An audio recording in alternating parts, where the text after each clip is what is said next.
అందరికీ నమస్తే. Welcome to టీమాజం. నేను మీ వెంకటేష్ తెనాలి. వైఎస్ జగన్మోహన్ రెడ్డి గారు సత్తెనపల్లి పర్యటనకు సంబంధించి ఆయనకు అనుమతి లభించలేదు పోలీసుల దగ్గర నుంచి. అయినా కానీ అసలు ఎక్కడా తగ్గే ప్రసక్తి లేదు అని చెప్పేసి వైఎస్ జగన్మోహన్ రెడ్డి గారు వాళ్ళ పార్టీ కార్యకర్తలు అని వాళ్ళు చెప్తున్నట్టు మనకు తెలుస్తుందన్నమాట. ఎందుకంటే రేపు పర్యటనలో భాగంగా ఆయన ఎట్టి పరిస్థితుల్లో సత్తెనపల్లి వెళ్ళేదే అనుమతి ఇచ్చినా ఇవ్వకపోయినా అని చెప్పేసి జగన్మోహన్ రెడ్డి గారు డిసైడ్ అయినట్లు మనకి వార్తలు వస్తున్నాయి అనమాట. డిసైడ్ అయిపోయింది. మ్యాక్సిమం ఆయన పోలీసులు చెప్పిన ఆంక్షలు ఏంటి అంటే మాకు ఎంతమంది వస్తున్నారో క్లియర్గా మాకు డేటా ఇవ్వలేదు. క్లియర్గా మాకు డేటా ఇచ్చి ప్లస్ అక్కడి నుంచి తాడేపల్లి నుంచి ఎలా వస్తున్నారు, హెలికాప్టర్లో వస్తున్నారా లేకపోతే బై రోడ్డు వస్తున్నారా, అక్కడి నుంచి ఎంతమంది వస్తున్నారు అన్నది మాకు చెప్పాలని చెప్పేసి వాళ్ళు చెప్తున్నారు. 100 మంది మాత్రమే రావాలని చెప్పేసి వాళ్ళు చెప్తున్నారు. వైఎస్ఆర్ కాంగ్రెస్ పార్టీ వాళ్ళేమో 30,000 నుంచి 40,000 మంది వరకు వస్తామని చెప్పేసి చెప్తున్నారు. ఇప్పుడు పోలీసులు అడగడం కూడా తప్పులేదు. పోలీసులు ఎంతమంది వస్తున్నారు అన్న దాంట్లో అసలు అడగడంలో తప్పే లేదు. ఎందుకంటే దానికి తగ్గట్టు వాళ్ళు బందోబస్తు ఏర్పాటు చేసుకోవాల్సి ఉంటుంది, ఇలా వాళ్ళు ప్లానింగ్ చేసుకోవాల్సి ఉంటుంది. అందులో తప్పులేదు. కానీ ఎక్కడ తప్పు వస్తుందంటే మీరు ఇంతమందే రావాలి అని చెప్పడం వాళ్ళకి నచ్చట్లేదు, ఇటు పక్క చూసే ప్రజలకి నచ్చదు. ఎందుకంటే జగన్మోహన్ రెడ్డి గారు అంటే ప్రజానాయకుడు. ఆయన నిత్యం ఆయన ప్రజల్లో కనపడితే చాలు. ఆయన కోసం ఒక్క ఆ నియోజకవర్గ ప్రజలే కాదు, అక్కడికి వస్తున్నాడంటే పక్క నియోజకవర్గాల నుంచి, హైదరాబాద్ నుంచి, చెన్నై నుంచి, బెంగళూరు నుంచి కూడా ఫ్లైట్లు బుక్ చేసుకొని ఆయనతో పాటు పక్కన ఫ్లైట్లో వెళ్ళాలని చెప్పేసి చాలా నేను ఇన్స్టాగ్రామ్లో ఇటు వీడియోస్ కూడా చూశాను. నేను అక్కడ దాకా వెళ్ళి మళ్ళీ అక్కడి నుంచి ఊరికే రిటర్న్ జస్ట్ ఆయన చూడడానికి అని చెప్పేసి ఆ ఫ్లైట్లో ఆయన ఏదైతే ఫ్లైట్లో వెళ్తున్నాడో అంత ప్రేమ ఉంటుంది వీళ్ళకి. టికెట్స్ బుక్ చేసుకొని ఇట్లా ఇది చేస్తూ ఉంటారు.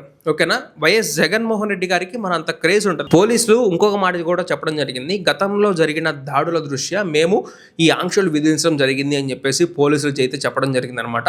గతంలో అంటే ఎప్పుడు సార్? పొదిలిలో జరిగింది. పొదిలిలో ఎలా జరిగింది? పొదిలిలో మేము ఆల్రెడీ మన ఛానల్లో వీడియోస్ పెట్టాము. పోలీసుల వెనకాల నుండి కూడా రాళ్ళు వేస్తున్నారు వాళ్ళు. అంటే పోలీసులు ఉన్నా కానీ పోలీసులు లెక్క చేయకుండా వాళ్ళు రాళ్ళు వేస్తున్నారు. అంటే వాళ్ళకి ఎవరు అంత ధైర్యం ఇచ్చారు? వాళ్ళ మీద మీరు ఎంతమందిని అరెస్ట్ చేశారు? మీ వెనకమాలుండి, పోలీసులు వెనకమాలుండి వాళ్ళు రాళ్ళు వేస్తున్నారు, ఇది చేశారు. అప్పుడు వీళ్ళ సైడ్ నుంచి వీళ్ళు రాళ్ళు వేయడం కానీ అది కానీ జరిగింది. గతంలో ఎప్పుడైనా జగన్మోహన్ రెడ్డి గారి టూర్లో కానీ పర్యటనలో కానీ ఎక్కడైనా ఇది జరిగిందా? చంద్రబాబు నాయుడు గారి సభల్లో అయినా జనాలు చచ్చిపోయారు, కాలువల్లో పడి చీరలు పంచుతా. చంద్రబాబు నాయుడు గారి సభల్లో జనాలు చచ్చిపోయారు. అప్పుడు కూడా ఇన్ని ఆంక్షలు లేవే. జగన్మోహన్ రెడ్డి గారి సభల్లో కానీ లేకపోతే అంతమంది జనాలు వచ్చినా కానీ ఎప్పుడన్నా జరిగిందా? ఎక్కడైనా జరిగిందా అన్నది ప్రశ్న. అక్కడ సత్తెనపల్లి నియోజకవర్గంలో వైఎస్ఆర్ కాంగ్రెస్ పార్టీకి సంబంధించి ఉప సర్పంచ్ ఆయన పురుగుల మందు తాగి చనిపోవడం జరిగింది. ఎప్పుడు? Last year. ఆయనకు సంబంధించి ఆయన విగ్రహ ఆవిష్కరణ కోసం ఇప్పుడు వైఎస్ జగన్మోహన్ రెడ్డి గారు సత్తెనపల్లి నియోజకవర్గం వెళ్ళడం జరుగుతుంది.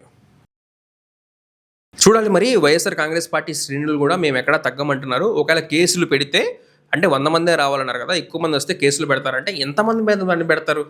ఎంతమంది మీద? అసలు జనం ఏంటి? పొదిలిలో జనాలను చూశారు కదా, అంతమంది మీద కేసులు పెట్టడం పాసిబిలిటీ అవుతుందా? అన్ని పోలీస్ స్టేషన్లు ఉన్నాయా అన్నది కూడా చూసుకోవాలి. అంతమంది జనం వస్తున్నారు.